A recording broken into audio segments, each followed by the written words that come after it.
All right, we're gonna get rolling here soon. Let some more people get on board here. Thank you guys all for coming. Recognize some names in there. Welcome to our first inaugural live Facebook live feed here. We're gonna try and give this a whirl. Figure we pick a nice chance to show my inking watercolor. Kind of this. I don't do it as much as I'd like to, and it's kind of a fun thing to do. I enjoy doing these Valentine's Day designs, so it's kind of a fun spot. Figured I'd give you guys kind of see what goes on. So thanks to Tim and Fat Sal and Tanya and everybody who's coming in. So the Howl's in the house. Huerta, welcome guys. All right, let's get we'll start. So just to give you an idea of what this kind of stuff is for you guys who might be new to this is kind of my ink and watercolor style.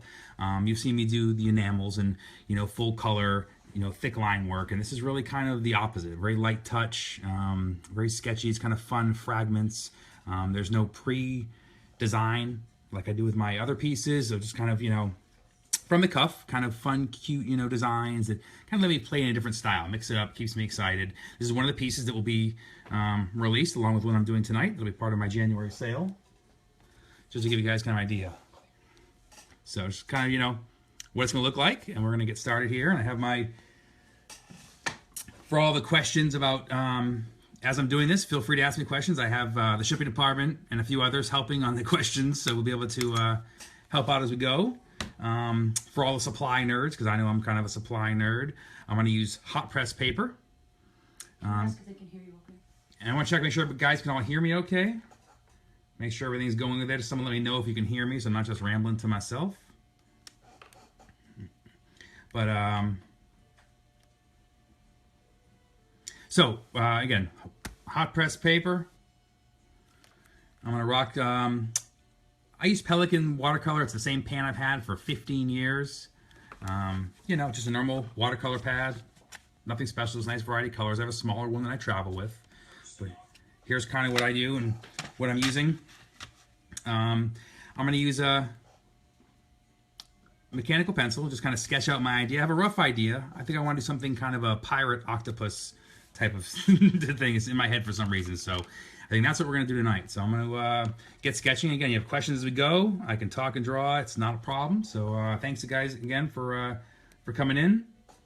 I'm glad you can all hear me now. If it's official, so let's get drawn. All right. I feel like Commander Mark or Bob Ross. I feel like I'm not as good at this live and talk stuff. Happy little trees, happy little octopus.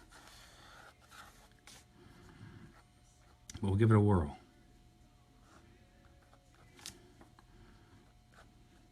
So really loosely kind of sketching. I don't want to lock in, too dark lines. Just kind of roughly throw some shapes in there, kind of figure out.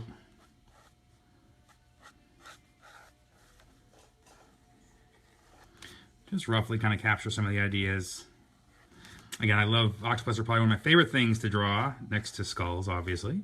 But it's I just have always loved just the flow, the tentacles. It's all just enjoyable.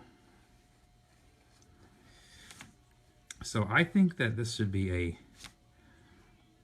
we're gonna go with more of a pirate to this one. So we're gonna have.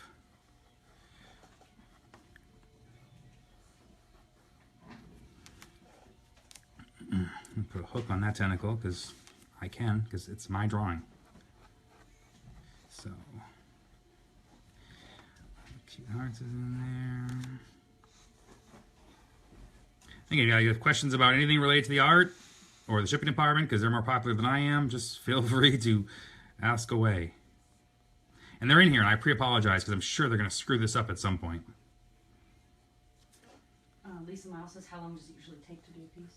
So this ink and watercolor stuff, the question is how long does something like this usually take? And this ink and watercolor stuff is very fast compared to my painting. It's a little more free-flowing. It's just kind of a loose style. So this completed here, which I'll do tonight, you're probably, an hour.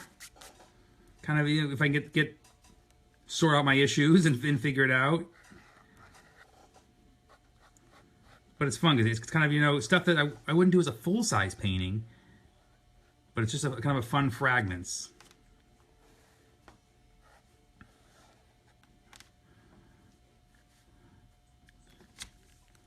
So, and as you can see, just kind of, you know, adding things in, removing them.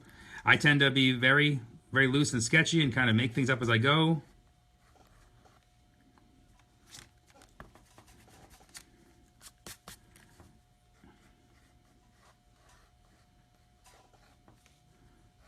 I think that he should have a big pirate hat because that's what a pirate octopus would have.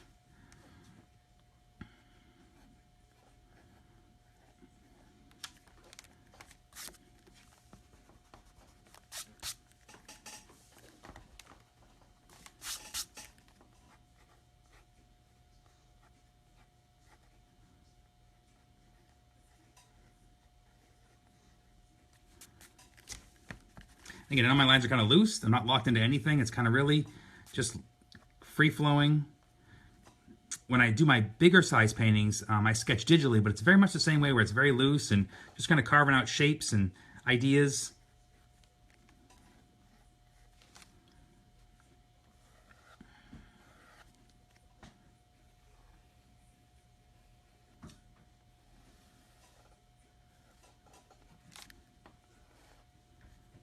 Do you have a show lined up in San Diego soon? So show questions. I have my next show in San Diego is the Art Walk, and that's in April. That's in Little Italy. That's the next time that I really have something going on in San Diego. I'm kind of the show season's kind of off for a few months. My first show is going to be in Arizona. I'll be out in Tempe and Tucson. And then right into show season where I'll kind of be all over. You can kind of see my events calendar.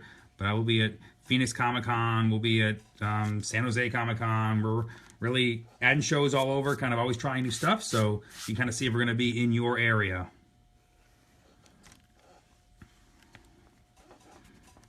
I'm just kind of almost done getting them the way I want to get them here.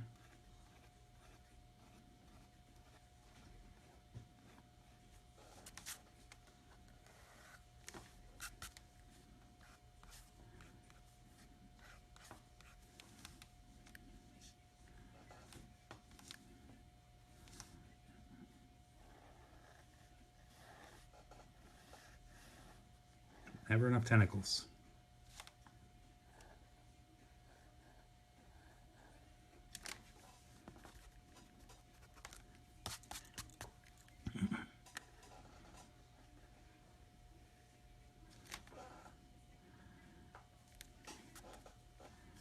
I feel like we do have to have a skull in here because that's what you tuned in for. So let's make a tentacle holding a skull right there. I feel like you false advertising if you don't put one in there.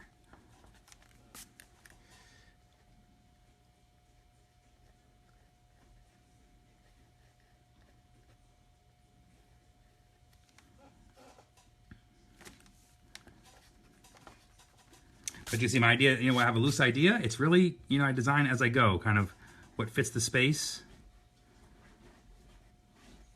I know where I want to get to, just gonna have to make a few lines to figure out how to get there.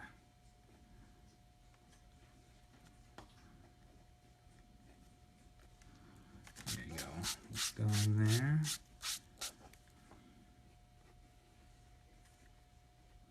As an artist, these are pretty freeing compared to my bigger paintings.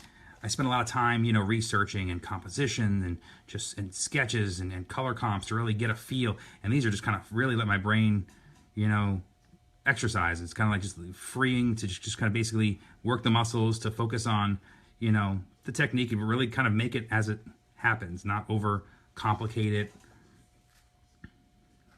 It's really a great exercise to mix in with the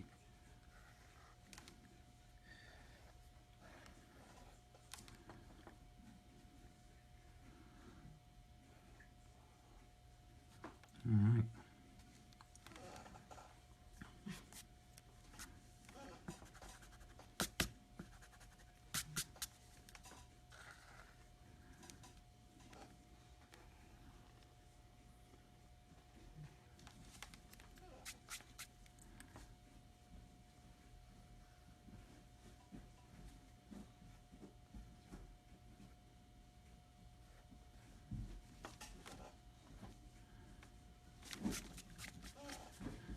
All right. Again, thanks to everybody hanging out tonight. I know it's kind of late notice, but I figured we'd been asked for a while, and I just figured it was time to, since I'm off the road, to give it a try. So I'll be doing more of these, both live chats and some more of the ink and watercolors. So hopefully we'll be able to do some more of these and eventually do some of me painting too.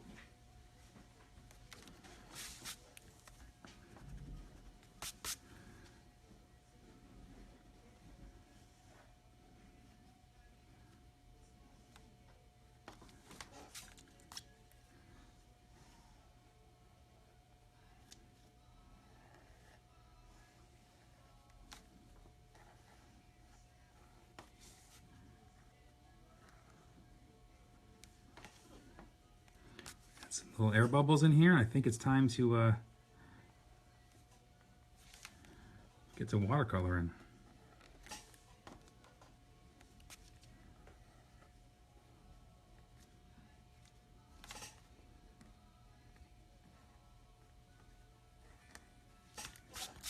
All right. So there's a sketch. I think we're pretty good to work with here. Let's just adjust a little bit back here. Somebody asked, do you make all your own frames? So someone asked if I make my own frames. I do on all my large frames. I do. For frames for small stuff like this, I'm kind of a frame hoarder. Excuse me. I collect frames for years. I've been collecting from, you know, estate sales and weird flea markets, and wherever I find vintage frames, I repurpose really interesting small stuff. Like, let me show you this one again.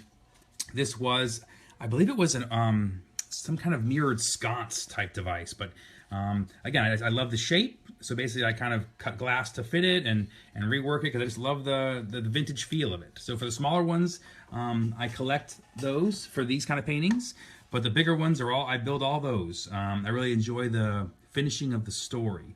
For example, I finished a B17 piece while I was in Tempe, Tucson this Christmas time, and so I'll be building a frame for that in the next couple of weeks, and that's, you know, I really enjoy riveting and kind of give it the war paint kind of feel, and finishing the painting in that kind of way really, to me, is how it should be. It's how the story should be, you know, should be wrapped in. Are you going to make it to Helsinki this year? Question about Helsinki. I will not make it there this year. We're hoping to make it back out there again soon. We had a great time. Everyone was so supportive, so we hope to definitely be out there again. It was just a great time to see the custom culture scene and to be able to share the artwork. It was a lot of fun. Everyone was just so welcoming. It was really a fun spot. That Sal says, how's the Nerd Cowboy gig going? The Nerd Cowboy gig is going fine. I think he's referring to my... for those who don't know, I do cowboy action shooting, so I dress in vintage clothing and fire vintage guns in competition. And it's, you know, everyone there is faster than me, especially the 70 or 80-year-old guys who are been doing it for a long time. But it's fun, and I actually discovered those guys while shooting reference photography for some of my cowboy action, for some of my cowboy pieces, and they were so welcoming. It's just a really fun way. So I do that once in a while, and my alias that you have to shoot is Nacho Gringo. So that's watch for Nacho Gringo coming to your town. All right, so I'm trying not to overwork this. I don't want a ton of lines. I just kind of want, you know, a loose suggestion of detail. And kind of, again, I get the anal part who wants to just keep sketching and adding in shadow and forgets that we're going to do that. You know, slow down. We're going to get to that with all the watercolor aspects. So I'm going to just go in, and I'm going to use a kneaded eraser just to pull a little bit of the pencil lines off to lighten them a bit.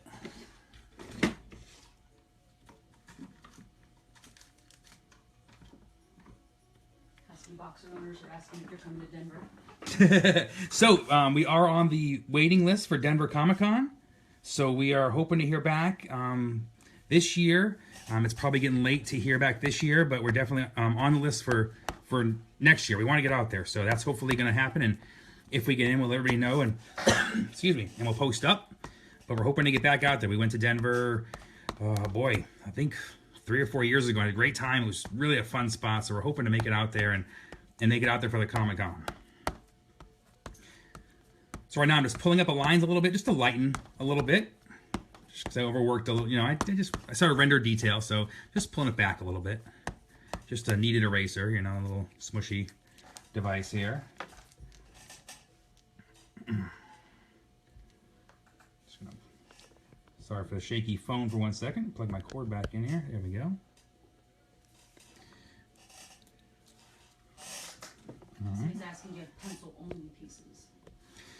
So I do have pencil-only sketches that I keep kind of in my files, and we used to release those. I haven't done it in a long time. The sketch files, I don't sketch in pencil as much as I used to anymore, because I tend to sketch digitally so much. So I don't have many pencil pieces. I love the medium in a loose way, but when I render detail, I love pen and ink because I need that black or white, that on or off. And the shading of a pencil to me is just from my own personal preference. I like rich blacks, and there's guys who are wonderful in charcoal. For me, it's always been a really difficult medium to use. So I really enjoy pen and ink, so I don't let things usually stay in pencil mode. I tend to either ink and watercolor like you're going to see tonight, or pen and ink, or kind of just inking it up. So I don't have many pencil stuff at all. How about coming to Pennsylvania or New Hampshire? New Hampshire, not a chance. I'm from New Hampshire, so I enjoy that, the arts out there. There is not a show we have currently seen out in New England, but we're keeping an eye out on that too. Again, we're always adding shows, kind of trying new things, so there's always new stuff. I was out in Pennsylvania 2 years ago for the Philly Tattoo Show. Again, everyone was really welcoming. It was a lot of fun. It was way too cold for me because I'm soft now that I'm out here in Southern California. But it was a great time, and we're kind of always looking for a new show. So nothing planned yet for Pennsylvania, but we'll have to keep an eye out. Are you going to Hollywood Forever this year? I am not doing Hollywood Forever. So this is our first year skipping it this past year. A tremendous show. We did that for 8 years, and one of my favorite personal shows. I mean, it's the kind of show I'd always looking for a reason to walk around and see all this stuff. It's an amazing show. And I tell anybody in the area in Southern California, it's the best Day of the Dead show to go to. It's just amazing. The altars, the artwork, it's really amazing. So we're not going anymore because the last 2 years I've actually gone to Mexico for Day of the Dead. So I went to Oaxaca, excuse me, 2 years ago. Amazing experience. I again encourage anyone to gets a chance to do that.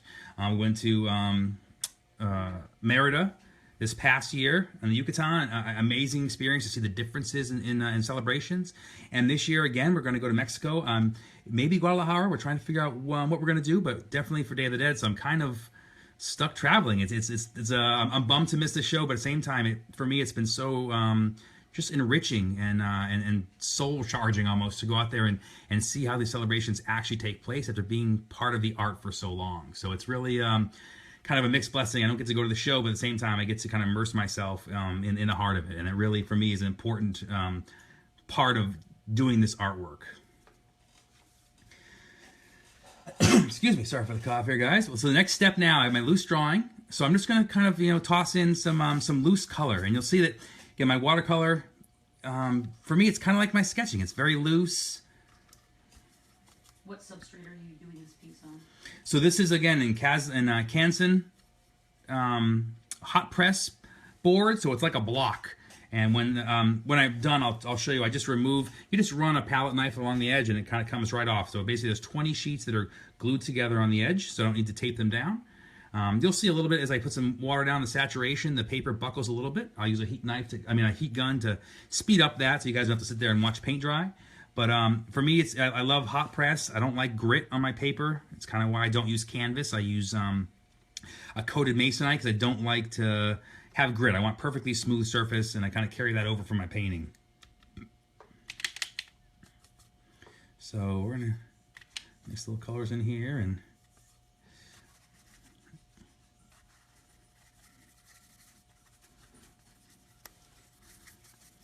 Bongi says Sarah and Liz are going to Mexico for Day of the Dead this year. Oh, that's great. And anybody can make it out there. It's really an amazing time. And just to see and be part of that celebration is just something that I just can't stress enough how amazing it was for me after being part of the celebration to actually be there. It was like a coming full circle to what I'd kind of devoted my art life to. So again, really loose, just kind of throwing in some color. You'll see me dab and remove. I'm not, you know, not locked into anything. Just kind of, you know, sorry to shaky cam.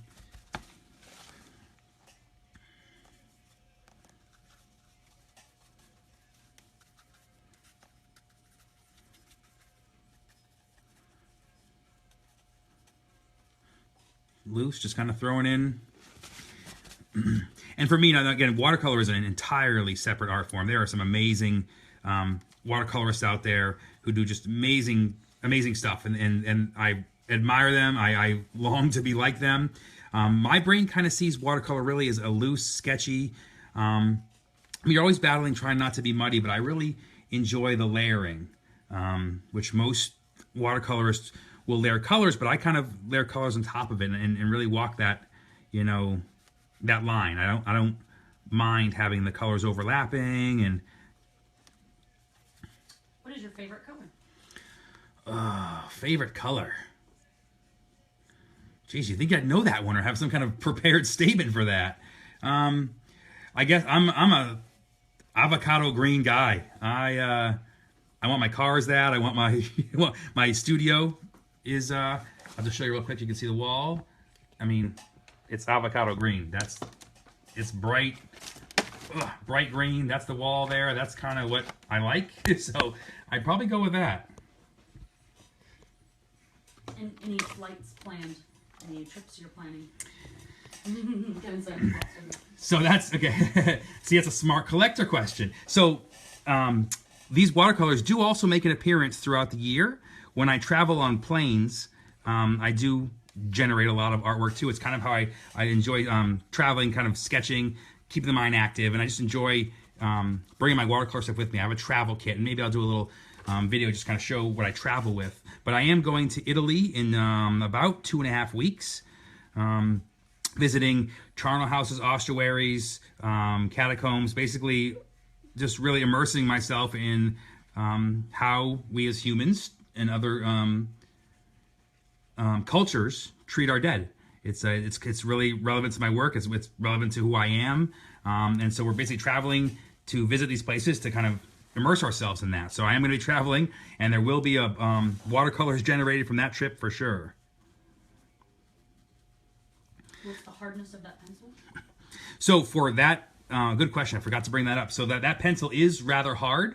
I think it's a 2H, and I do prefer that for this, obviously, because it stays light. I don't want to see many pencil lines when I'm all done. Excuse me. So again, this is just kind of, you know, I'm very loose with the watercolor. I'm just kind of, you know, letting it fill some of the spots. Do you ever lick the brush? Accidentally, all the time. I try not to on purpose because it tastes horrible, but I do after I put in my water and I do my points. I do that with all my brushes. I often will forget, and with my turpentine, I can tell you what the flavor is. It's not good. I'm a super stickler for the points on a brush. I mean, that's kind of how mine rest. I mean, I need sharp points. The second they, you know, devil tail or split out, or I get, you know, they're done. I'm not anal about much, but that's one of the things that really I just can't do what's in my head when I'm battling a brush. But again, I'm not a brush snob. Again, this is just a Low Cornell that's chopped down because this is my travel mop brush, meaning just what I throw most of my water down on the paper with, and it fits in my little travel kit. You know what my travel kit's right here, so I can kind of show that. So this is kind of my bigger palette kit that folds up. So this is my little travel kit. Just give you a quick little sidetrack here. So this fits in my bag, and it folds open somehow. And so this folds up, and this little container has my water in it. This is a tiny little brush right here. You can see him. And then you fold this open here. It's a little bit more limited in the colors, but when I travel, this is kind of, you know, I like a very earth tone based palette, so this kind of works perfect for me.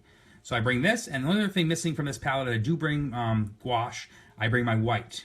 I love white gouache for highlights, just for really pumping up the colors. For me, it's kind of how I do watercolors, and you'll see that in my piece now. So that's just quickly my little travel. Excuse me. So again, small. Winsor Newton makes it, fits right in there. I travel with some pens and stuff too, but I'll go into that later on. But now that I'm just going to use a heat gun a little bit here just to speed up things. Just drying the paper.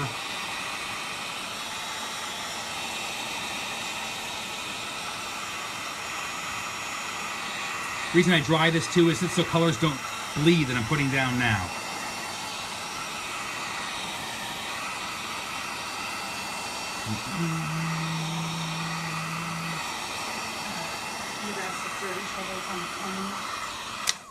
So strangely enough, I have not had, I expect security troubles, and I've only had to charade, because my Spanish is not good.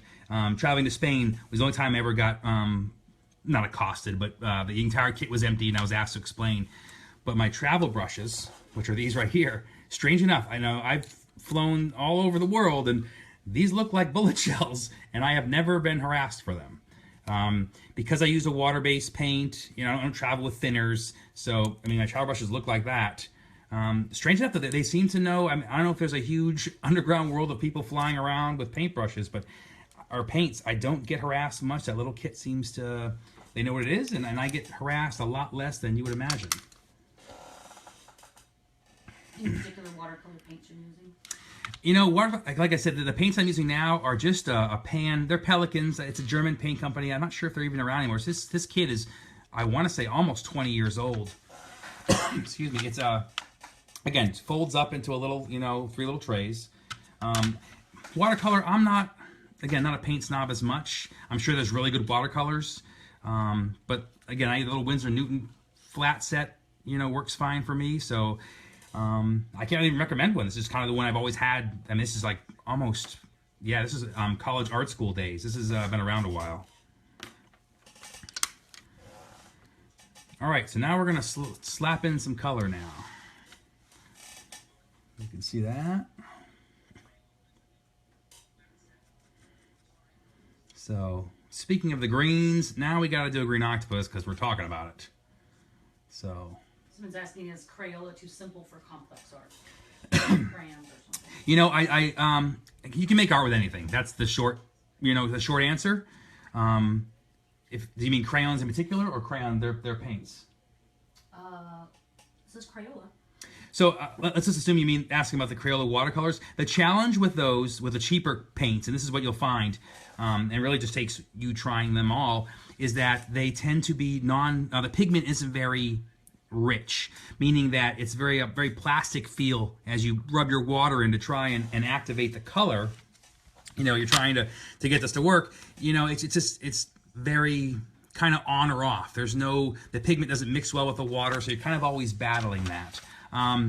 If you're just trying to start and see if you like it, it's great for a first couple times, and if you really enjoy it, then you'll probably want to upgrade your sets to either the pan style I'm using now, or even the tube style. I have those too. I just enjoy the pans because they're all out, and I can kind of reach them all. They're all here, and I can kind of not have to stop and go look for a color in a bag. So the short answer is, I would say, you'd probably want something a little more expensive, a little more art. But again, something you can get at Michael's is fine. There's no need to waste tons of money on a watercolor set if you're just starting out. Have you ever painted with liquid watercolor from old markers? I have not done liquid watercolor from old markers, but I have done watercolor pencil markers, where you kind of color the pencil and then add the water. Again, it's kind of what your brain flocks to. I encourage everyone to try everything, because you may be the best pastel guy, but until you try it, you don't know. So I am one to always try tons of things. I kind of have piles of supplies that I kind of give away after I've tried them, because I'm always searching for new things that may change how I do work. When I do enamel paint, when I found the enamel paint that I use for all my paintings, that changed how I saw things. I was using all acrylic, and once I found that paint, it just clicked with my brain. It was kind of how I was wanting to do art. So I encourage everyone to try everything, because you never know what's going to be that one thing that kind of makes you go, oh, that's how I paint. So yeah, I'm just going to loosely kind of throw in a wash here, and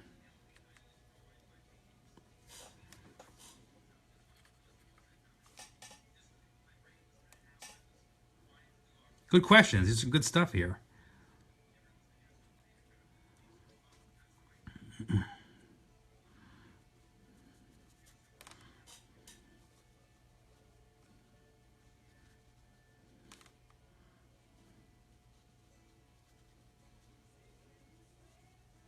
Again, this is probably why I'm drawn to watercolor. It's the loose. It's the opposite of what I do with my enamels. It's really forgiving, and I kind of let it float into places, and I'm not.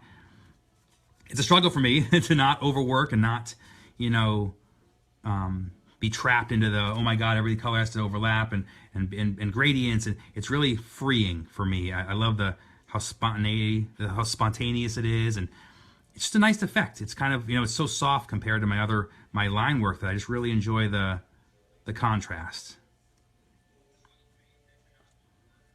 So where's the shipping department? I can't believe they've quieted down. Shipping department was chomping away when we went live, to the point where we had to make a disclaimer. They are sleeping right next to me on the floor. We'll let me slap some color, and then we can pan to them, because, you know, everyone wants to make sure they're in good health, and, you know, they're more important than me.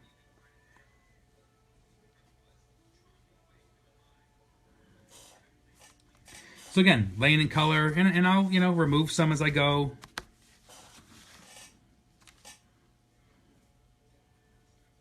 Proudy says your live voice sounds very aggressive. Wow. I apologize if I sound aggressive. Man. Okay, so I'll have to work on my live presentation voice more. I don't want to come off like a jerk.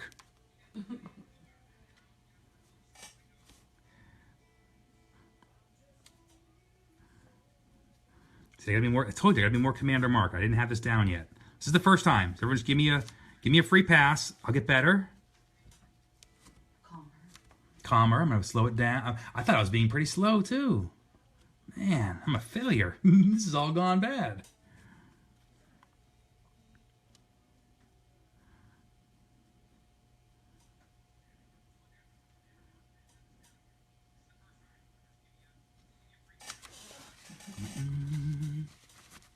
Someone says, is there a waiting list for custom work? There is a waiting list. Right now, custom work is I'm actually not taking any new custom commissions for this year, because we have some special top secret stuff coming. We're really excited about. We just can't talk about it yet. It's all in legalese and all that kind of fun stuff. But we should know better as we get towards past the middle of the year. We'll be able to see if we can open that back up.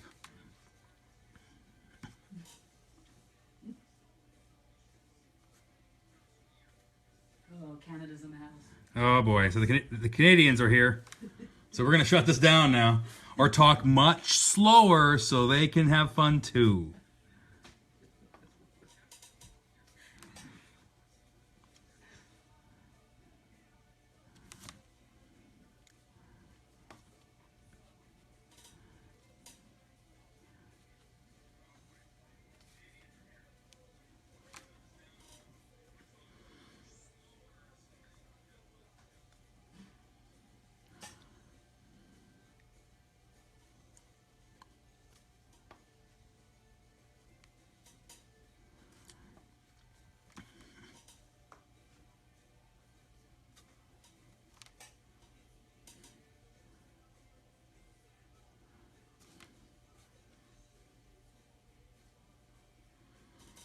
So the watercolors I'll be doing for the Valentine's Day sale will be all over the place in terms of subject matter. I'm gonna do a little bit, I have all kinds of crazy ideas, some fun stuff. So this is kind of a nautical piece, and we have there'll be some cowboy ones. There'll be, you know, some more of the lines of the one I showed earlier.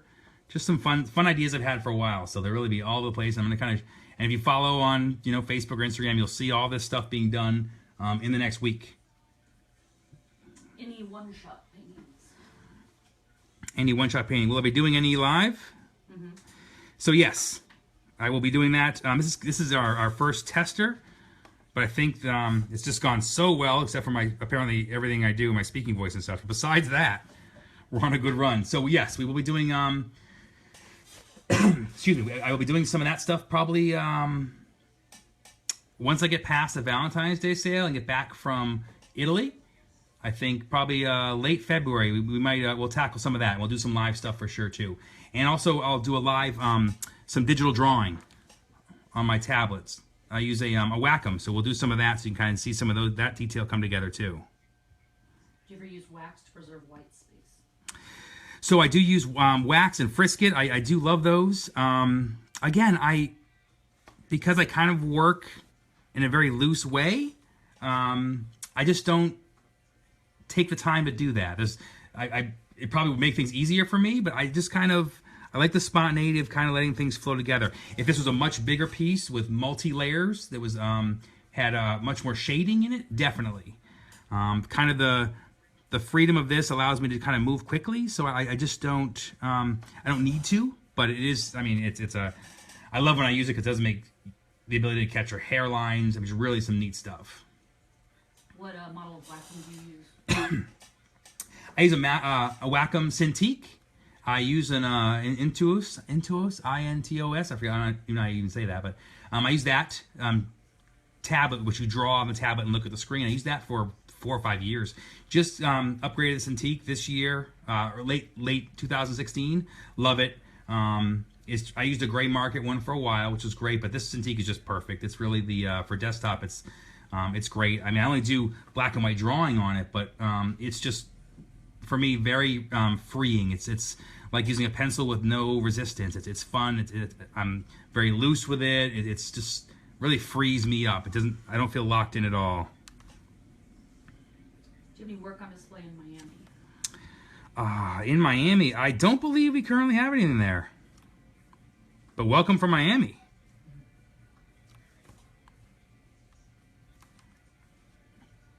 Somebody said they got an iPad Pro and that's very challenging to do sketching. It is.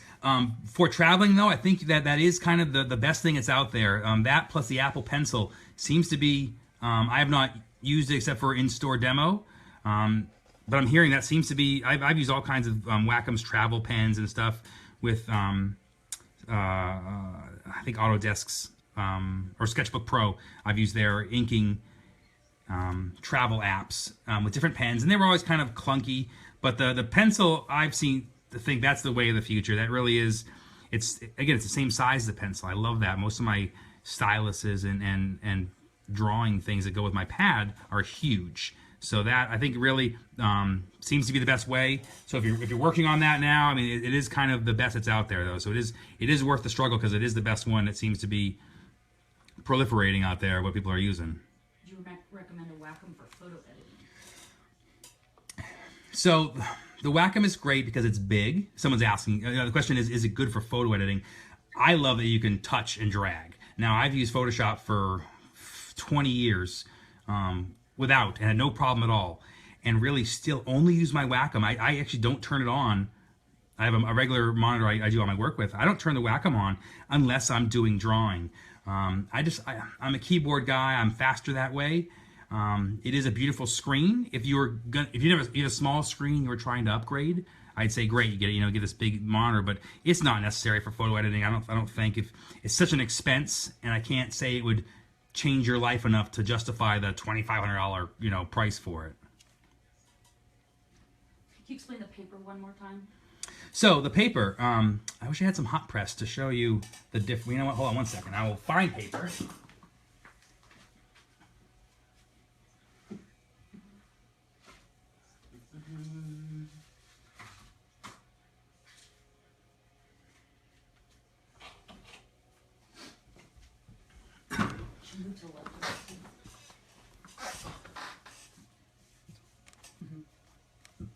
Let me slide this here. So the question was about paper. So this is just the cover of a mixed media pad, but if you can see here, that texture, that's what's called a cold press texture. And it's just the style of manufacturing, but cold press gives it this kind of grit. And this is preferred by some watercolorists. It's just a style of paper. So basically paper comes in hot press and cold press when you talk about watercolor. So this has the grit.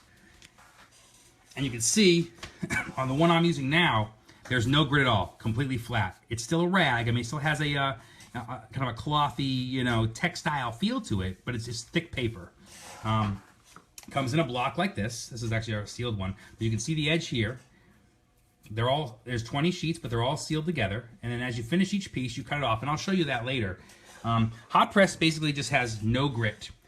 Excuse me. Again, I prefer that because when you're drawing, it's a difference between drawing on paper and drawing on canvas. Canvas has this grit texture here. So when you're drawing your line across it, there's a natural kind of, bump, and that's kind of what I feel. For watercolor, some people really enjoy that texture.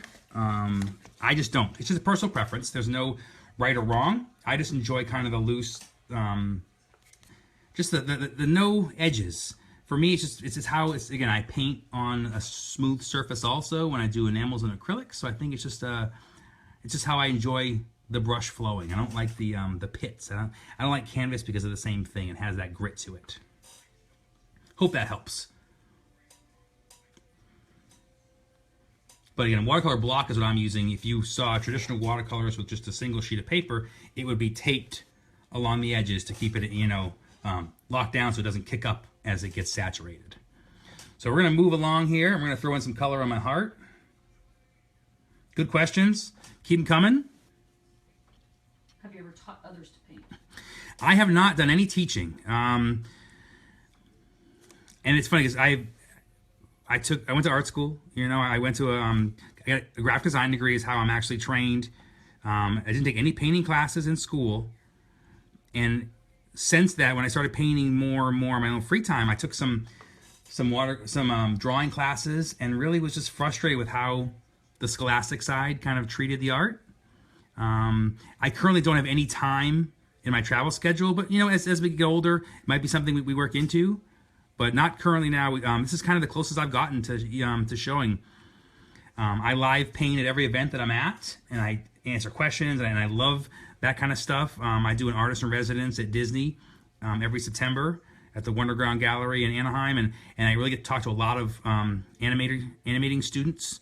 I really enjoy those conversations, kind of relaying, my experiences and what I've learned from the art side, just about, being a full-time artist. And I mean, there wasn't really a model for me.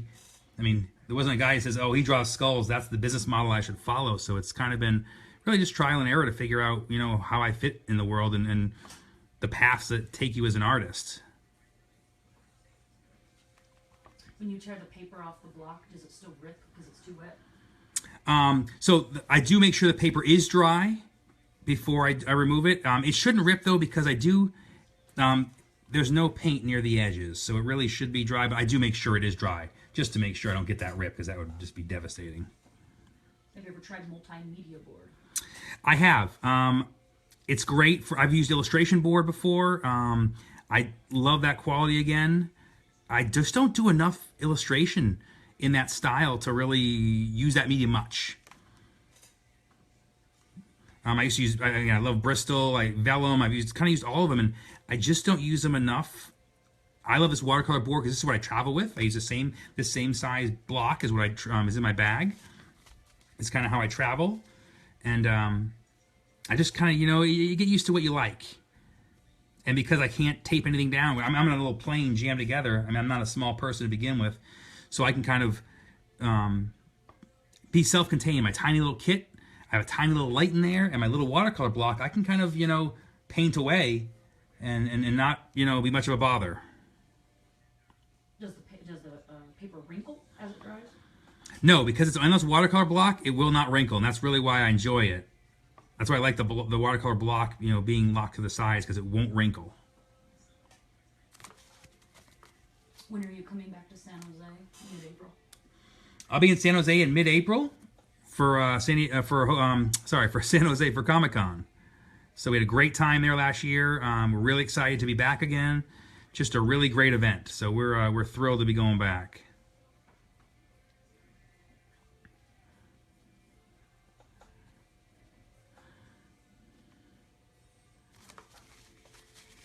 So again, just throwing in some parts, and I'll pull a couple of highlights out with the with my paper towels, kind of erasing, kind of crafting, what I see in my head. And all this loose detail will all be pulled together when I ink it, which is the last stage. You'll kind of see all the pieces come together.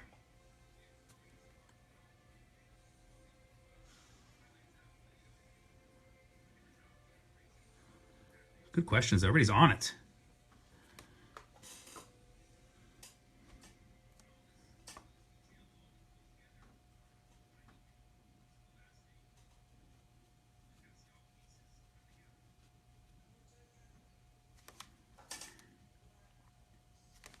Have you ever thought about making a watercolor and ink comic book?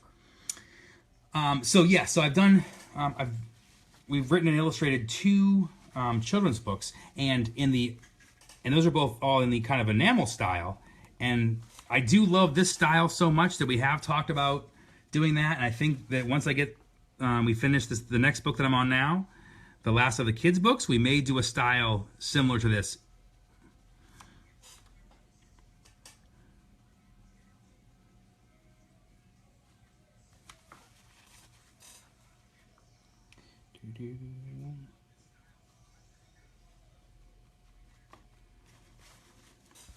Yeah, somebody said, are you inking this tonight as well? Yes, I'm gonna do the full thing. I'm a little slow right now. I know we were kind of dragging along here, but it'll go real fast once we get to the inking. So we're gonna do that part too. I'm just gonna slap in a few more colors here, and we'll be close.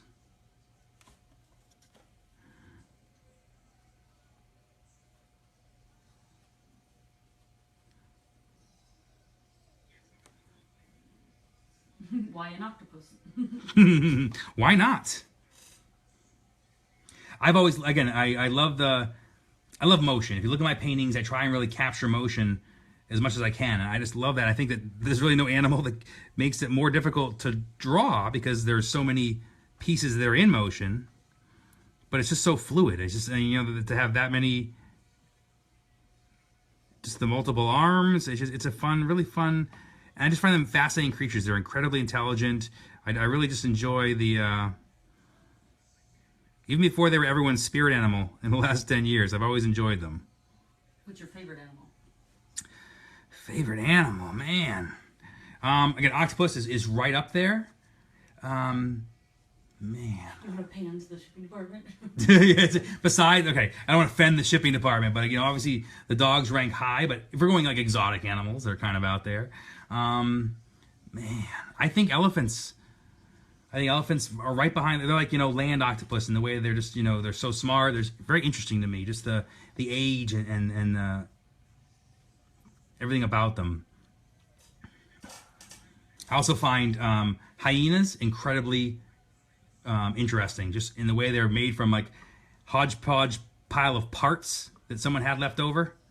I just find them disgustingly amazing. Someone says, I know this is out of your head, but do you use reference to get into the mindset? So for my bigger piece, the question is if I use reference. For something like this, I don't. I've drawn a variety of octopus. Again, this is not, when you look up octopus on Wikipedia, this probably won't be the lead illustration they use to show an octopus. But the bigger pieces for sure, I use reference. I go to the aquarium if I was painting an octopus. I do all kinds of things to gather the right reference, to get the right, you know, angle, so I feel good about it.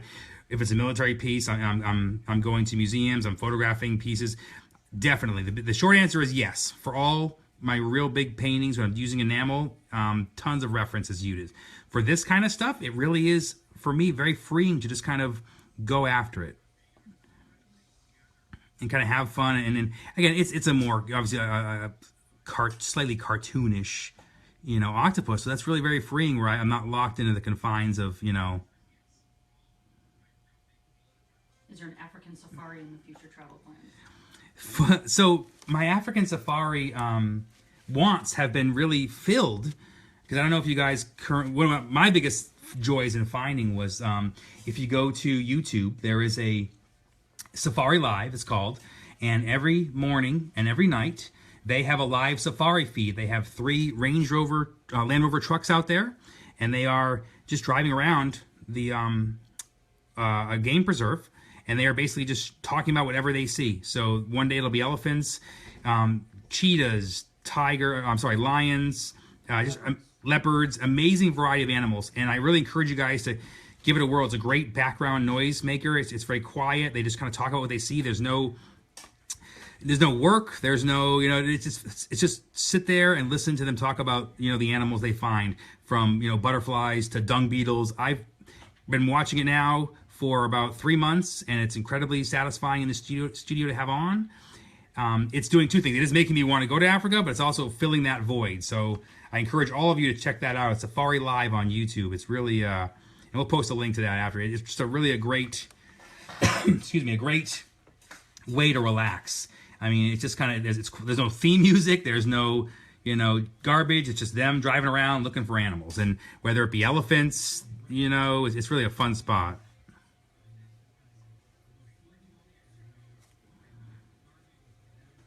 Have you been to the World War II Museum in New Orleans?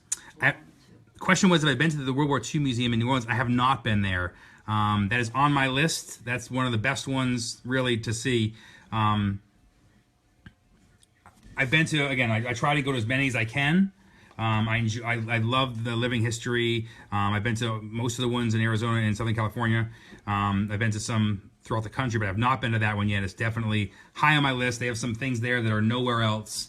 I believe they have a BF-109, which is one of my favorite planes too, hanging in the rafters there.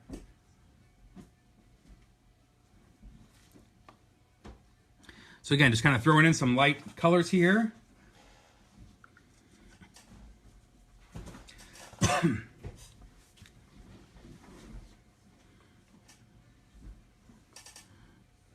the good thing for me is really all the detail will really get carved out when I get to the inking part. So this is really, again, very freeing. I can change some things, when I get to the inking part.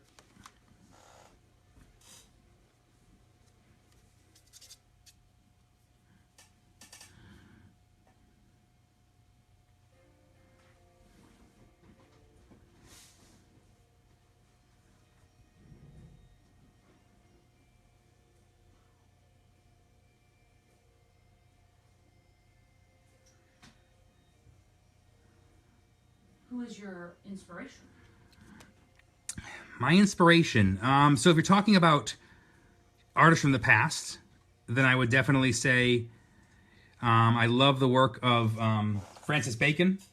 As a kid, I saw his Pope piece, and I encourage you to quickly Google that. It's as a child, it's horrific. It made me horrific as an adult to look at, but I enjoyed the fact that it was art that that was scary, but it was art. It was different. It wasn't typical stuff I'd seen. So I'm a real fan of old masters. Especially the dark religious stuff. I love seeing the Revelations, that kind of stuff. Traditional medieval art is really a big fan of. Love the imagery. Growing up, seeing art, I'll be honest, I learned to paint from Bob Ross. That's the first time I ever saw painting done live, on TV as a kid sitting in front of that. So Bob Ross and Commander Mark kind of gave me my start of painting. I got a paint set for Christmas and would paint along with them. It really was kind of how I learned, I dig this. I like doing art. Modern day artists, there's a lot I love what's going on. I love graffiti. The colors in it. I am not a graffiti guy. I was always too slow to run away, so I never got into it. But I love some of the color. Nyko's one of my favorite graffiti guys. Just because of his use of anatomy and stuff. But just the colors, they're so rich. The black line work is really parallels what I love to do when I paint. But I would say I was really Francis Bacon, one of my favorites. If I was to go through the work of Dior, his again another traditional. Gosh, I think he's 1300s, 1400s, all lino cut and wood stuff, and that's all again super religious.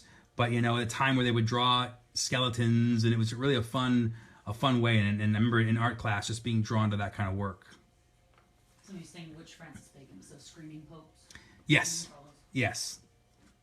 I think it's the Pope 1, 2, and 3. I think is the series of them. Type in Screaming Popes. Yeah, just type in Francis Bacon Screaming Pope, and it'll come right up. How do you clean your brush? I have a dirty paint glass right here, and I'm just putting it over here in the water, just kind of I tend to dip it, clean it, and then apply a point. I'm just kind of throwing in some of the, some of the darker tones to kind of give it, fill it out. So we're real close to getting ready to throw down some ink. So we're just gonna add a little bit more, and then I'm gonna pop the gouache out for a second, and then we'll get to inking.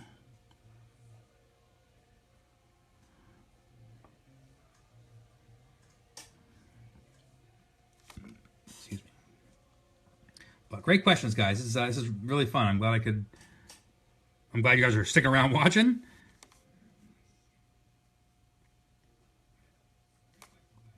We're just gonna put some spots. Just throw some detail in there. It's just because it's fun. Somebody says, have you done art outside of schools? No schools. Outside of what? Skulls and skeletons. Oh, definitely. I've if you go to my site, there's a whole wildlife section that's very similar to this. It's non-skeletal. I have military pieces that are non-skeletal. I can paint anything. I love Day of the Dead is obviously the strongest theme throughout my work, and that's where the skeletons come from. It's really, for me, I love that anybody can get into a piece with the skeletons. It can show anybody. There's no, you see a skeleton, you don't see, Jim or Frank. You just see what the person's being portrayed is. And I love that simplicity. I love that I can really honor whatever I'm portraying and not get, lost in who that person exactly is. So if you go to my site, you can see there's actually one of the trivia questions we had for my Christmas contest was how many pieces are non-skeletal, and we counted them up and we came up with, I believe, 29. Like that. Yeah, so there's a bunch on there. It's kind of, a good amount.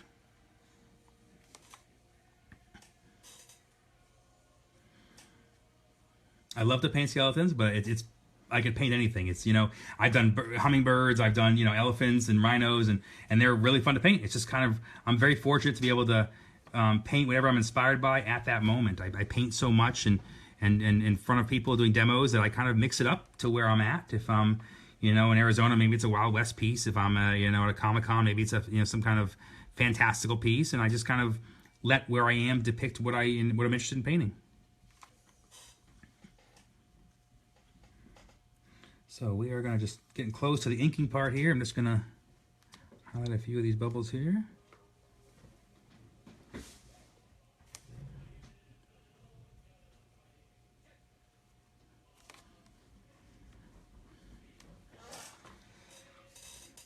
As you can see, this is still very loose. This is kind of, this style for me is a very loose, fun style. So I'm going to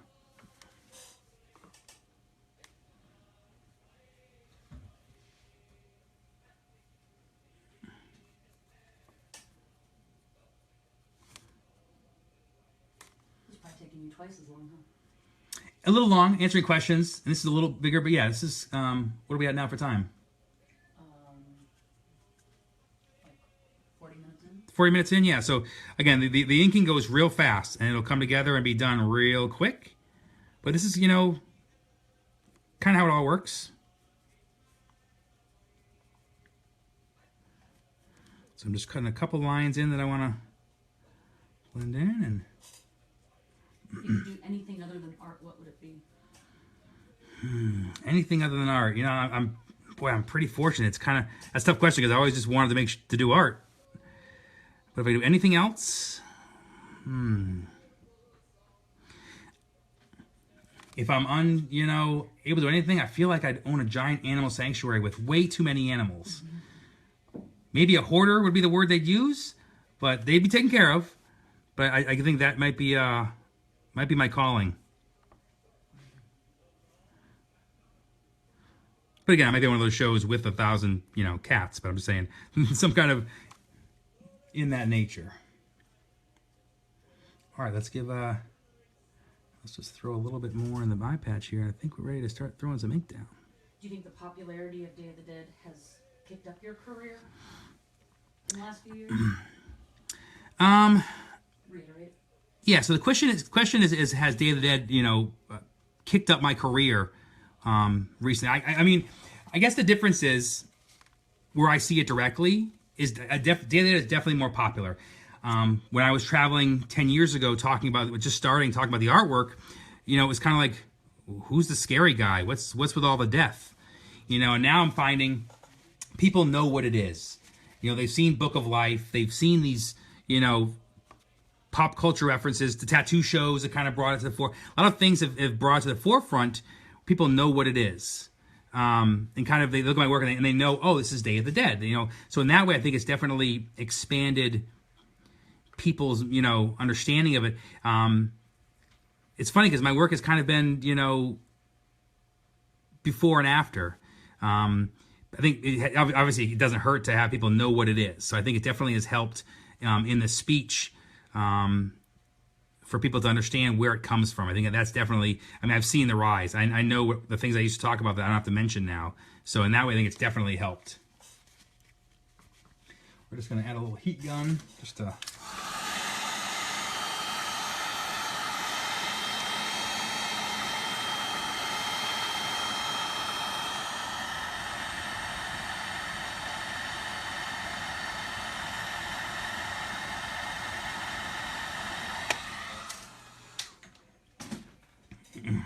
All right.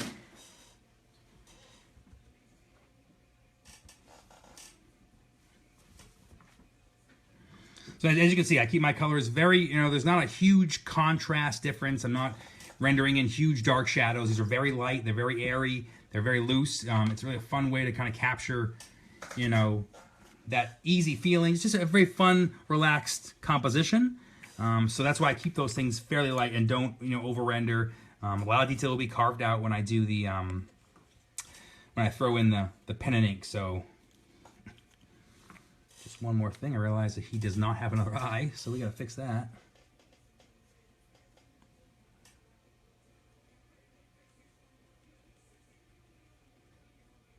So we're gonna just toss in. Walt says they're in their tiki room watching this. All right.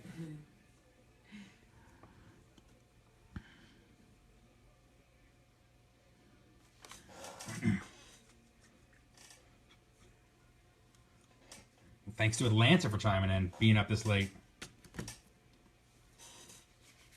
All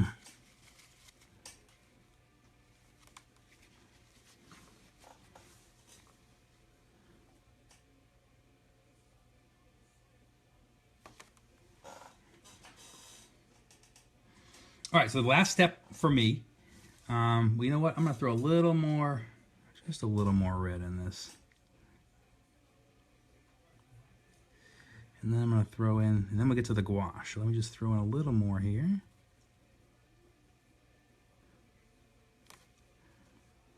Somebody asked, where are you? Where are you now? In the painting, or where am I right now? Oh, right now I'm in North County, San Diego is where I live when I'm not traveling around with all the art. So me and the furry bastards are all hanging out here.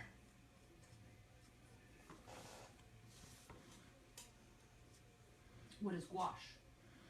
Good question. So the question is, what is gouache? So gouache is basically in between watercolor and acrylic. The difference is with gouache is that when I put it down, I can go in and re-wet it afterwards and rework it. Watercolor, once it's dry, you know, it's dry. There's no going back, and it's the same with acrylic. Gouache is basically right in between. It's very transparent, and where I can kind of, you know, layer it and do light washes with it. Basically, it's what kind of illustrators used to do for, and still do. Chip foos, you know, when they're laying in reflections, those kind of things. The automotive guys still heavily use gouache in automotive illustrations because it's just a great tool. Mixed with watercolor, I like because it mixes with watercolor nicely. But I'll show you the difference. Primarily is that it really, you can rework it once you put it down. It's very versatile. So this is the gouache that I use, whole bean. So I always travel with white gouache because it's kind of my highlight putter. You know, I can go in and add some highlights. We're just gonna heat gun this so I can make sure everything's nice and dry.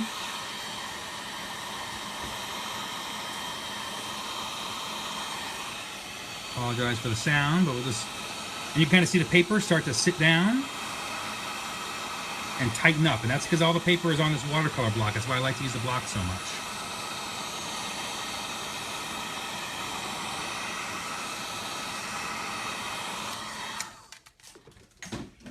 So I enjoy watercolor. I enjoy the white gouache because you can add highlights. You know, and there isn't really a white watercolor. This is what you use gouache for.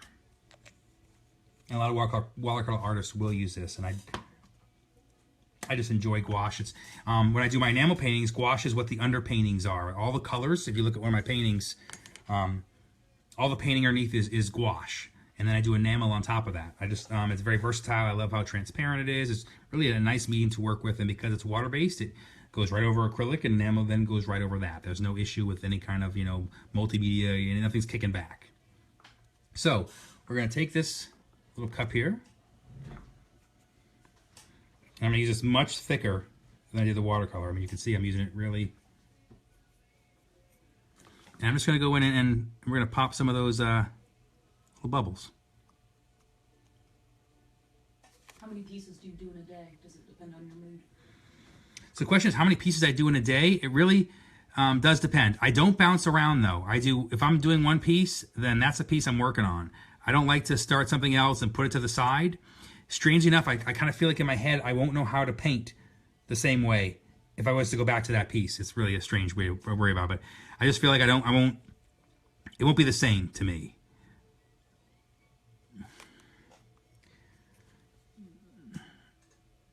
So let me show you another variation of using these. So you can capture those dots that way. But another option that I also use, and I'll show you that here, are white acrylic markers. So white acrylic, it's a little very pump pen, and that's really great too. And I can go in here and just kind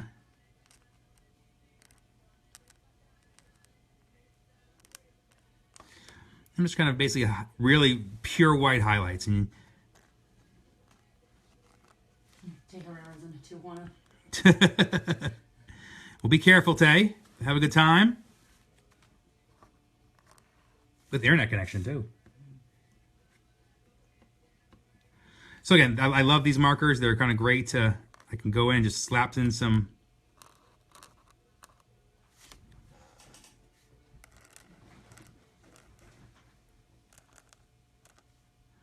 I'm just going to kind of throw in some bubbles here. Probably a little tough to see on your things there because it is pure white.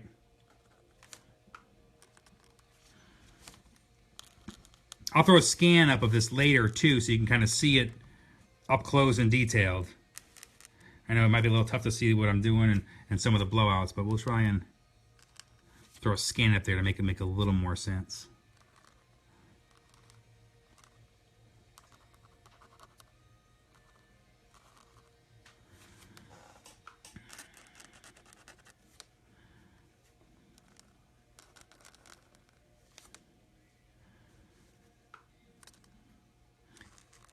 Very easy to carry with bubbles. Bubbles are fun.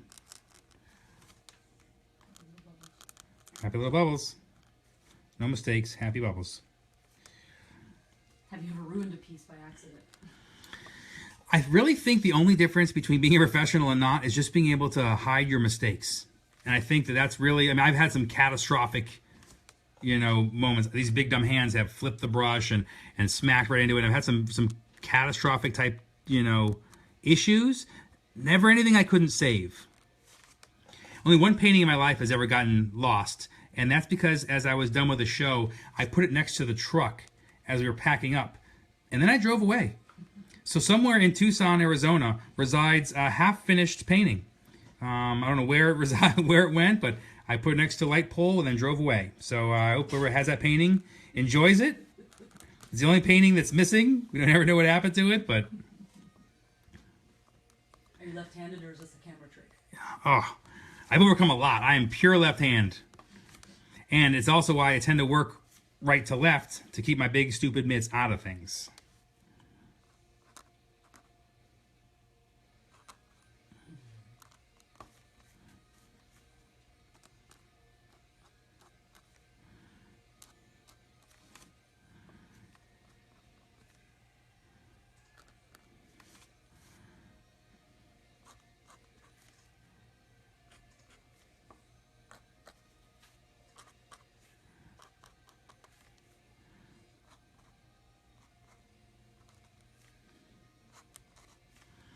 So you can see I'm throwing a little bit of detail with these pens just because I'm getting carried away.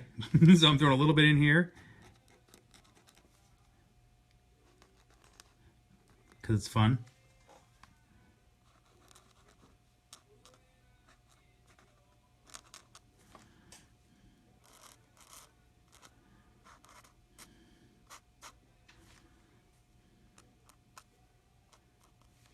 Are you interested in anime? I'm fascinated by anime. I think it's just some of the illustration. I grew up watching Robotech as a kid. That's one of my favorite cartoons I was drawn to. I think it's a really interesting techniques. I love their the mech style. I think that style has always been, you know, the Gundam mechanical aspect has really kind of been where I enjoyed it. I'm not a fan of the big-eyed girls. That's always kind of been a distraction to me. That makes me crazy, that illustration style, but I think it's just fascinating. And the fact that their culture has embraced, you know, an illustrative book style is just awesome to have that much out there. Can you show that marker again? Oh, this is a Molotow. They're from Germany. I don't know if they're new, but they're difficult to find. You can find them on Amazon. They're just, you know, they have a variety of tips. This is the 1 millimeter. Excuse me. They have a 2, a 4, a 6. I enjoy them. I use them to customize different things. I love the white though, primarily for my. I use it for signing prints, and I also use it for, as you've seen here, with watercolors.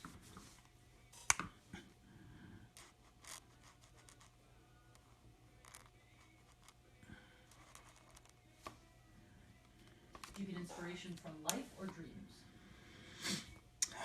I feel like when I have, so the question is, do I get inspiration from life or dreams? Definitely life. When I see something, you know, if I'm in a museum or just in a bookstore or just at a museum, you know, anything, in a movie and I see it, that always usually starts my inspiration.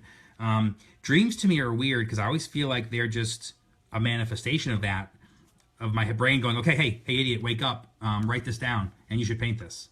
You know, they're very, to me, my dreams that are paint related are very, not mechanical, but it's very much like showing me what I need to paint in a very flat way. You know, I wouldn't imagine myself in a submarine battling an octopus. I would see myself sketching a submarine, and then I would see pictures of the octopus that would go with it. It's very mundane in that way, but it's kind of like my brain finding another way to tell me what to paint. So right now we are done the watercolor part. I'm just going to move this away over here. What's your opinion on the Sharpie paint pens? On the Sharpie paint pens? I've used the Sharpie paint pens. My only problem with them is I found them a little clumpy. Not that you know what? And I think that's a problem with acrylic paint pens in general. They just dry really fast. I just enjoy these because of the versatility and the fine points, and just kind of switch to them. I use Sharpie, you know, as a Sharpie, but I just haven't used the paint pens from them much. I also love Crink. I love their paint pens in the small size. I don't have any need for the big mop, graffiti mop style, but I use the smaller ones I enjoy because they have good thick coverage. I don't enjoy the oil-based paint pens because you can't color over it. As you start to color over it, it reactivates and becomes a big clumpy mess. But I find the actual acrylic, these seem to be my favorite right now. That could change when another brand comes out, but these seem to be my favorite of what's out there. But again, the Sharpie paint pens are a great option too. I think I found them a little too, the paint was, I'm trying to remember, I haven't used them in a couple of years, but I think it was the shine was my issue. As you draw the lines, the brush strokes were very difficult to blend together because it dried so fast, as I believe what the problem was, but don't quote that. So, all right, the fun part now. So I'm going to line this out, and I'm going to start over here and work my way over.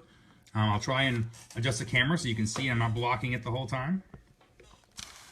Now I'm going to line it with a rapidograph. Koh-i-Noor. I don't know how you actually say it, but that's... These are my favorite.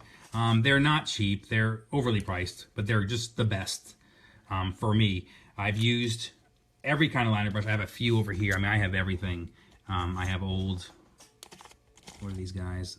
Old Stedlers. I have If you use pen and ink brushes, I'm sure you guys have all used the microns, and I love the microns, but they're, to me, almost disposable because the tips, and you can even see this one, it just starts to bend.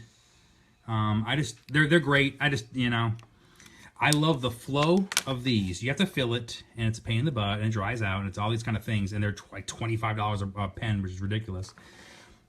But the flow of ink, when you lay this down,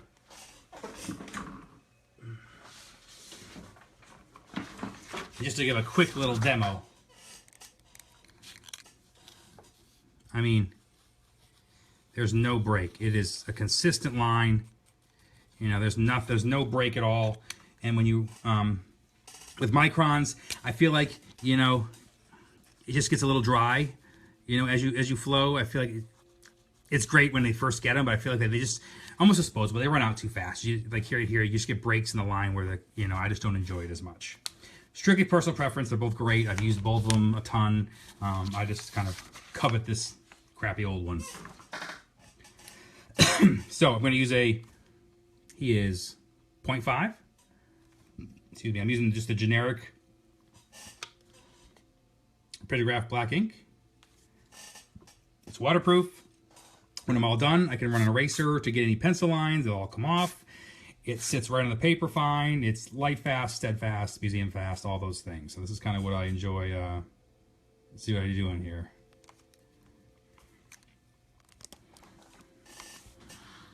And so what I do is I'll go in with this size thickness now, and then I'll go in with a thinner one at the end just to highlight some more detail too. So this is really kind of how we start.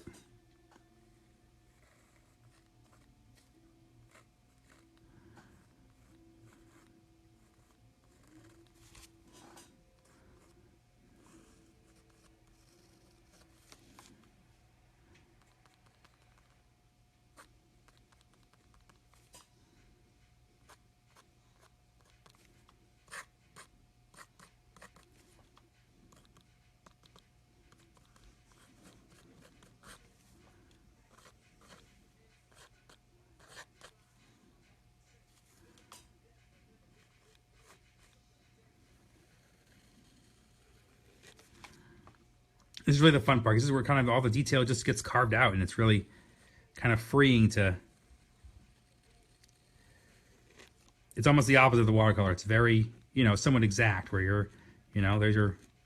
It's a black line. It's on or off.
And so again, it's just kind of where all the detail gets carved out.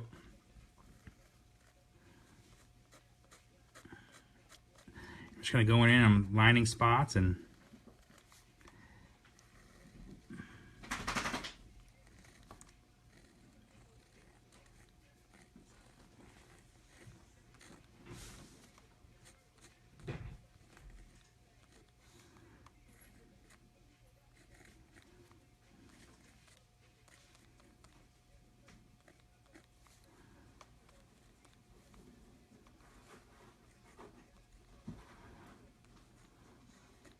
I apologize if I'm quiet. I tend to get a little, hold my breath-ish sometimes as I'm not breathing.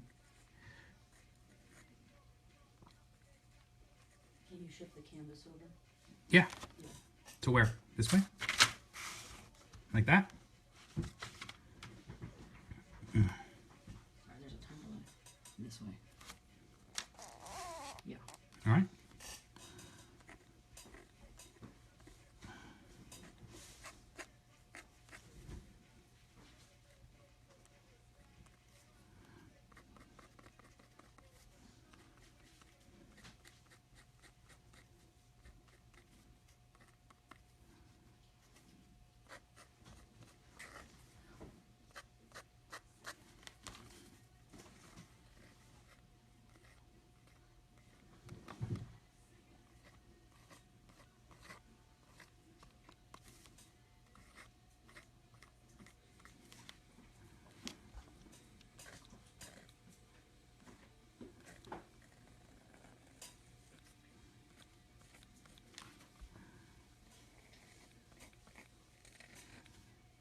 So this guy here is really, I'm sorry, I was being quiet here.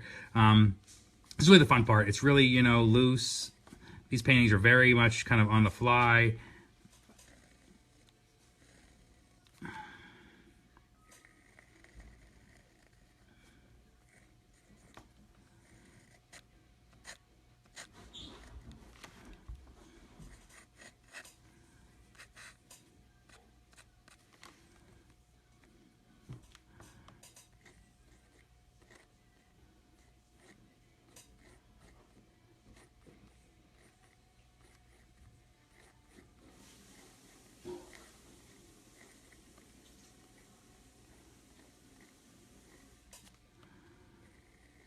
So as you can see, it's very loose. Basically kind of going in and carving out detail and building up contrast.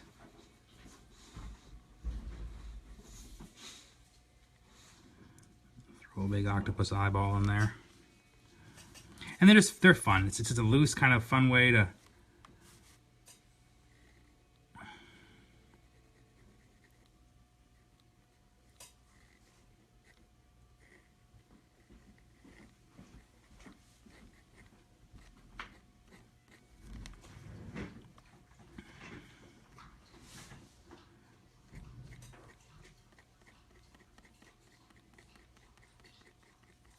Is the shipping department hard at work? The shipping department is making lots of drinking and slurping. There was some sleep farts a minute ago, so they're up now. They've been good though. This is amazing. We've got an hour, and no one's knocked the cam off or struggled to be featured, because that's usually what happens. Is everybody decides they want to be front and center.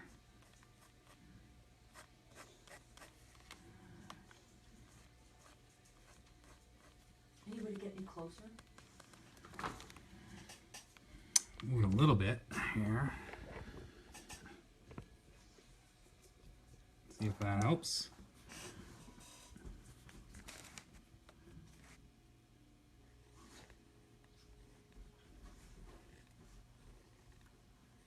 But you want to move it over to the right? Yeah.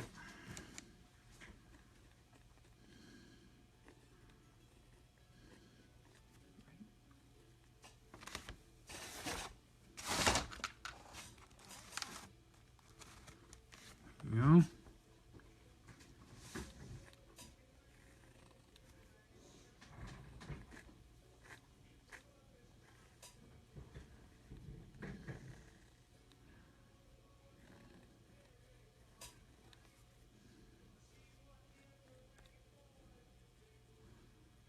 And that's why I kind of enjoy these their pictographs. Just the flow.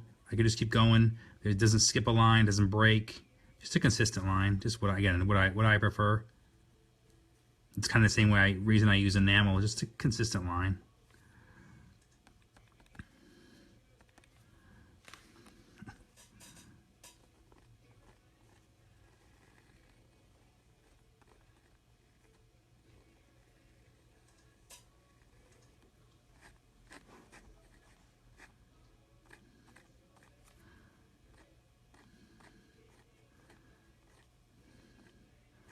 Important when drawing your pirate octopus. Do you ever get bad critiques?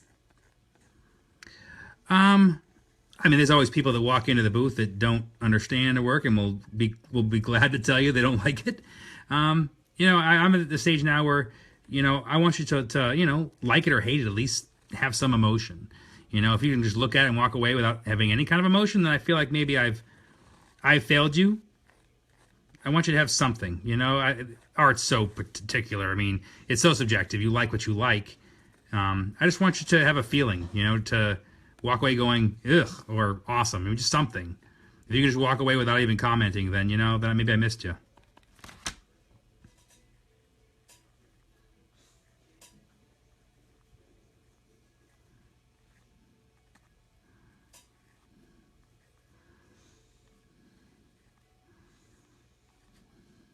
And you want to go over a bad critique? I tell you, one way is to have a worldwide product release. Kind of like I did a guitar line for Fender a year or two ago. And when those were released, I mean, you're seeing feedback from around the world. And I don't always know, you don't always know how art's going to translate to different cultures, different people. And, you know, I was kind of prepared for the worst, and I was, you know, pleasantly surprised to see, you know, everyone really enjoy the work, and great compliments. It was great. But, you know, there was also those cultures who didn't know what it was. And yeah, you know, what is this dumpster fire? You know, the funny comments you get, because, you know, they don't understand Day of the Dead. They don't know where the work is coming from, and it's kind of out of context. They're just seeing it for the first time. So in that way, you know, I was pleasantly surprised. But, you know, you got to get thick skin if you're going to put yourself out there and do art and show, you know, what's in my head. You know, it's not for everybody. Do you like the lowbrow label? Like it and different? You know, I wish there was a better word for lowbrow, just for people coming into it. Because, you know, when someone's you know, at a show, and maybe, you know, an older couple has never seen this type of work before, and they're like, you know, well, what is this called? And, you know, lowbrow just has a slightly negative connotation. You know, originally it was exactly perfect for what it described. It's just now there's just no better word to describe it. It is what it is called, and, you know, lowbrow is what it is. You know, I think pop surrealism is just a little, it's a little too self-indulgent for me. I think that's a little, it isn't, you know, I don't like pop work for me. I don't do pop work, so it doesn't really fit my work. So lowbrow is really what it is. That's the name I got.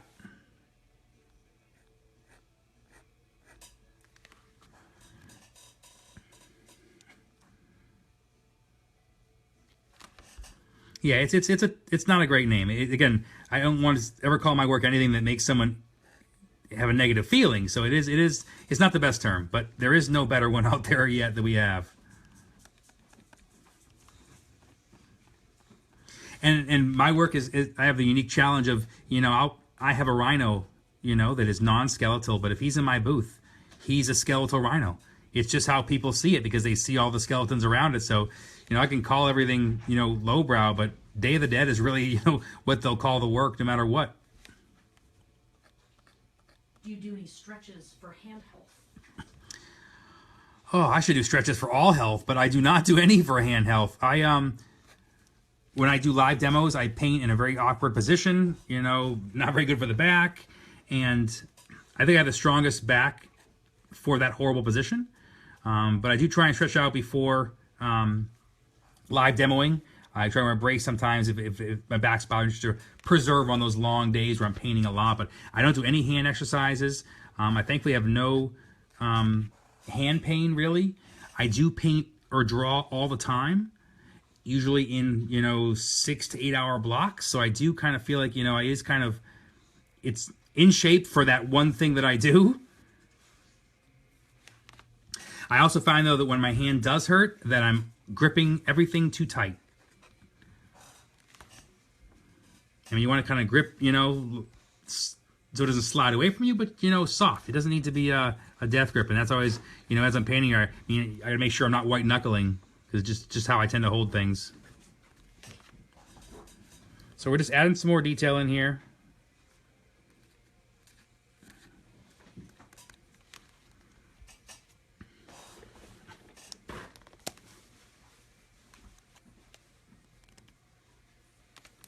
So I'm going to switch to a smaller diameter here.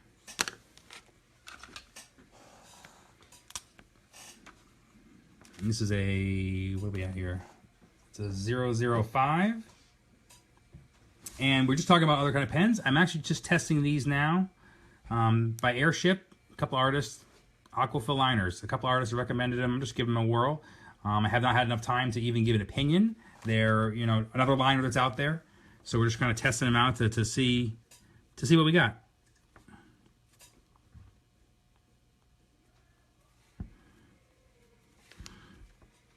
Along with the style question, do you feel like creativity takes work?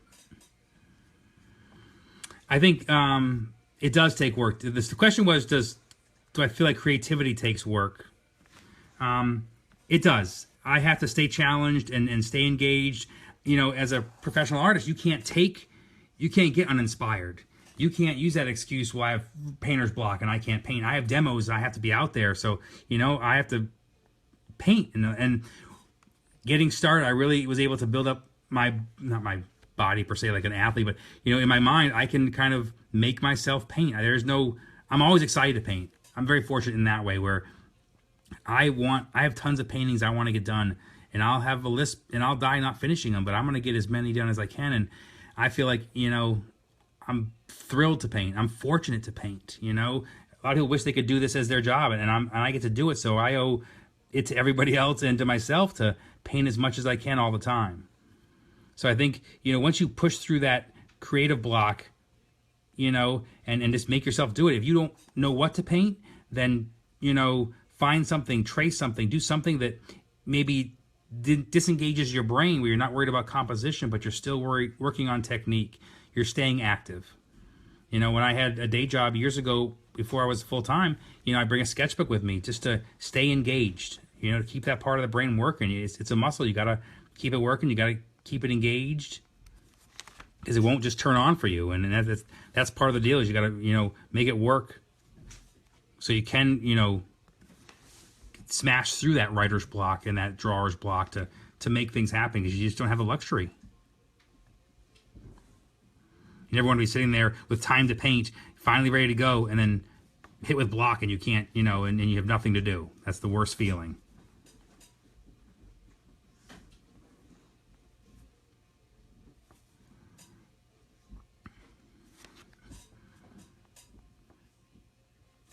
So now I'm just going in, just little details. And there was no pre-sketch. There was nothing pre-thought. I had a cute little idea, and we kind of, made him from there. So I kind of like when just spontaneous art happens.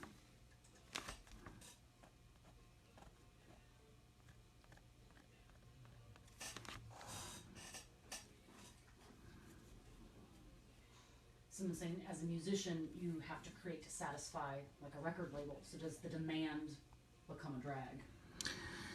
It definitely can, and I get that. There's sometimes where I have to paint and I don't feel like painting, and of course I'm a human. That those things happen. I think it's one of those things where if you choose to do that, you just have to kind of. It's the bummer. But you're getting to, the question was about the record label. You're getting to produce art for record label. That's part of, the deal you signed. It's a bummer, but your job is still what you want to do, hopefully. I am thrilled that I get to do this for my living, and part of my, put your pants on and get after it kind of thing is that, people wish they can do this. I can't take it for granted. And if I have a bad day, we'll deal with it, because I'm going to have a bunch of good days too. It's one of those things where I'm very fortunate, and I don't want to ever look that gift horse in the mouth, or not have time to talk to somebody about art. I mean, I'm gifted in this world to be able to do this. I want to give back, and I want to, be respectful of this opportunity I've been given, and be, not take it for granted. It's kind of the root there. And, there's bad days where you have to make work where you don't want to, but, I don't have to go anywhere else. I get to stay home and work in my jammies, and there's a payment for that. You got to, pay the piper sometimes.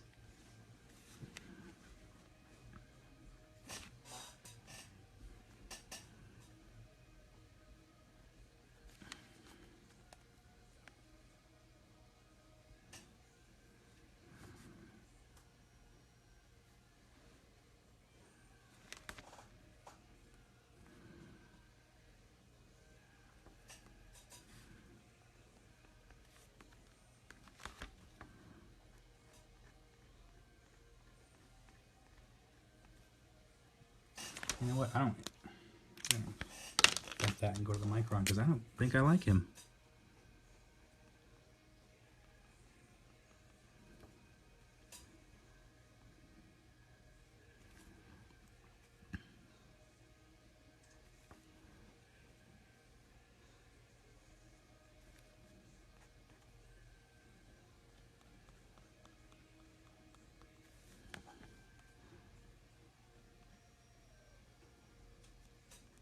Are there any signature marks that you put in each and every painting? Signature marks. There's definitely a style to what I see as shadows. There's some, there's the 3 dots, which people call, it tends to be, 3 dots tend to be in a group a lot. I guess you got 3 dots there. I don't think about it. It just kind of happens. There's 3 dots there. I would say this kind of, on tentacles, when I draw octopus, I always kind of see that in my head. It's really just kind of the way that I render objects that you might not think, excuse me, have any texture. A great example is if you look at some of my World War II plane pieces, you know, it's a flat wing, but I'll create textures on the wing to give it volume and weight, and I think those kind of shapes are kind of unique to my style. Kind of giving something, you know, volume where there might not be any surface detail, but creating some of that in there. How do you know when a painting's done? The classic question. So the question is, how do you know when a painting is done? And some paintings are done, and some are just finished. You know, for me, luckily, when I do an enamel painting, I do all the gouache first, and then I start in the top right-hand corner, and I work straight through. And there may be an hour of touch-up when I'm done, but when I get to that side, it's rendered, it's finished. I'll do probably an hour of going back in and doing some small stuff, but I've really trained myself to don't move from a spot until I'm sure that it's done. And I guess that in my style being left-handed, that's kind of made it easy for me to go, okay, I'm finished with that, because I know if, you know, like this here, I could sit here and add detail for hours, and you know, you wouldn't even notice half of it. So it's always a unique challenge for sure to know when it is, okay, you're finished. Somebody said, did I miss the gouache step? Yeah, so we did use gouache. The question was, did you miss the gouache step? It was very quick. We actually switched to the white marker because I was just enjoying it more. Yeah, so some of this was gouache here in some of the bubbles. And this was also gouache and some stuff in here.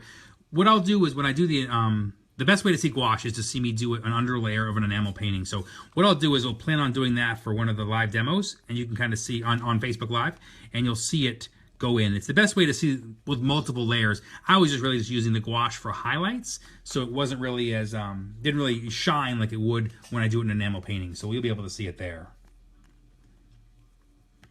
Is the paper thick enough that it doesn't bleed through? Yes. This rag paper is designed fine. It's not going to be any kind of problem at all. So it's very sturdy. Excuse me. Enough so where I can go in and even kind of erase some of the pencil lines that are still there.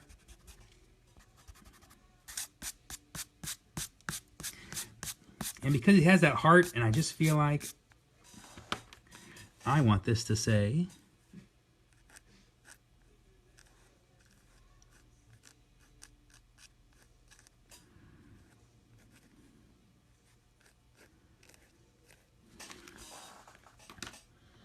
So we're going to go in with my pitograph.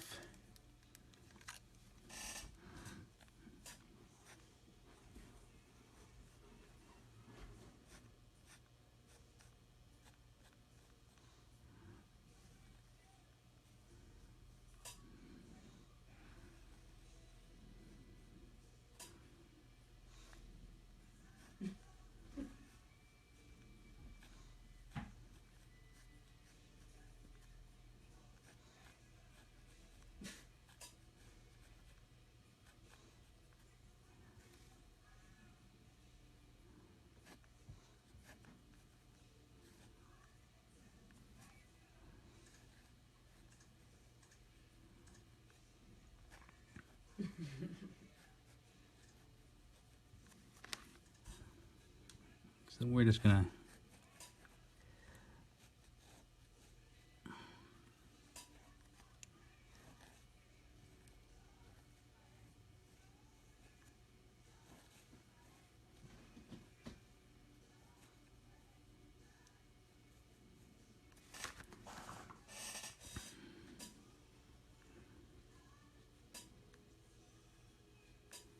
Someone asked, is this piece already sold? So this is not sold. The question is this piece sold yet? This is not sold. So all the watercolors will be released on January 17th at 6 p.m. PST time. And basically they all go live at the same time to give everybody a fair shake. As I'm painting these, obviously people will message me and want them. And just to give everybody a fair shake, you know, I want everyone to have a chance. So we just release them all at one big time, and then everybody can have a Thunderdome. And, you know, 2 men enter, 1 man leave, and try and snag the one you like. There are no prints of these. These little guys are just little fun one-offs. So when the original's gone, it's gone.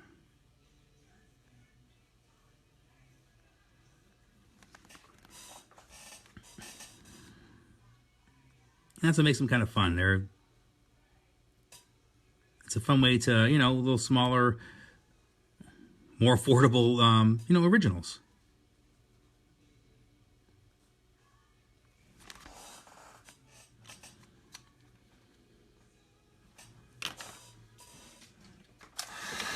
Just going to dry that real quick. And so this is actually going to go in this little frame here. I don't know if you can see that there. That's the frame that's going to go in. A little octagonal frame.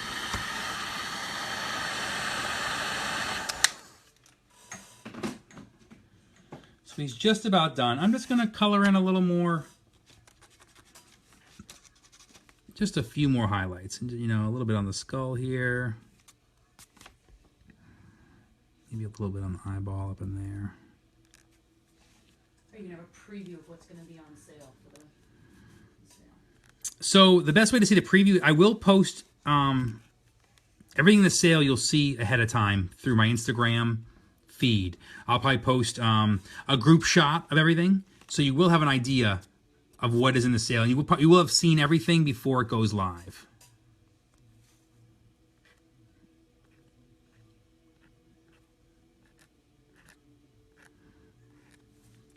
And if you haven't done one of the time release sales, they go fast, and it gets you know they go quick. So you're going to want to make sure that you the best way, since you guys are on now, I'll give you guys the tip that the best way to increase your chances of getting something is to make sure that you have an account on the site and you are logged in, so you can just check out quickly and not get caught up. It goes real fast, and these things disappear real quick. So I want you to have a chance.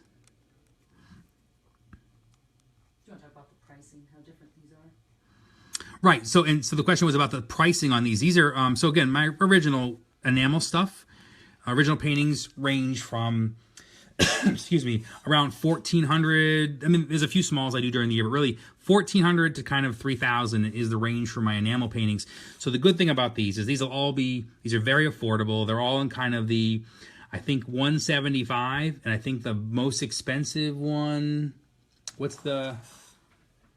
Maybe like 400, depending if you have a big one. I think 500 is really the max size. So everything is in that 175 to 400. There's about 15 originals, and they're all kind of in that size. This one here is probably in the $200 range when it's in the frame. So that's kind of this range. Everything's kind of in that stuff. And we'll also have, you know, some of our love stuff is also on sale for part of the Valentine's Day sale. But there's probably around 15 of these originals, and they're all in that 175 to 500 price range. And that's, again, it's fun for me to be able to capture these cute little, you know, vignettes, and to also give people a chance, you know, to capture them.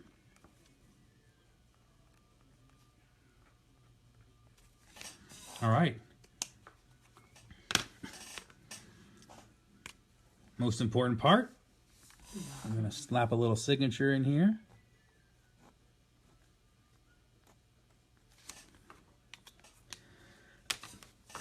So I'm quickly going to show you the watercolor block. I want to pull the camera back a bit so you can kind of see how that works.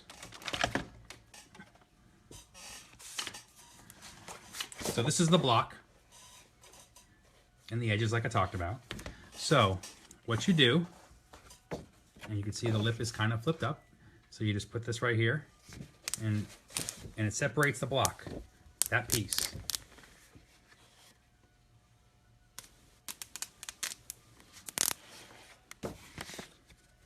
So it goes right around there.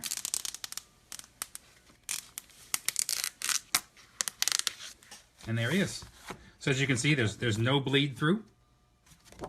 And the next page is ready for the next piece. I just want to erase some of the pencil in there. And there he is. You're going to look there. And it's all dry, you could touch it. Yeah, it's all dry. Everything's dry. I mean, everything is almost dry to the touch. The second I put it down, again, the watercolor in some spots takes a little longer. That's why I use the heat gun to kind of erase it. But this is all dry. The paper, excuse me. If I didn't have the watercolor block, you know, where it was attached, this would all be wavy. The paper would be wavy. It'd be all curled in. That's why traditionally you would use, some people use the tape the paper to the board. It's the same style stuff. So this guy here, and then this is the frame that he'll go in. So he'll look kind of like that. So again, any last minute questions you guys have, get them in now. But again, I thank you guys all for hanging out. We're gonna do more of these. This is a lot of fun. I think we can do, we'll do some painting ones. We'll do some, me just sketching on the Wacom. Any suggestions you guys want to see, just feel free to put those into the comments. Again, thank you guys. I know it's late on the East Coast too, so I appreciate you guys sticking through and hanging it out. It's fun to kind of do these little vignettes. It's a fun for me to capture these cute little moments. Do you want to show the shipping department? So okay, you want to see the shipping department? Apparently, is the before we go, the pencil that we used was someone asked the pencil. Let me use that, a mechanical pencil, and I just used 2H lead. So it's kind of hard. So I'm a very big, thick push downer. This makes it be light no matter what I do. So let me, everybody wants to see.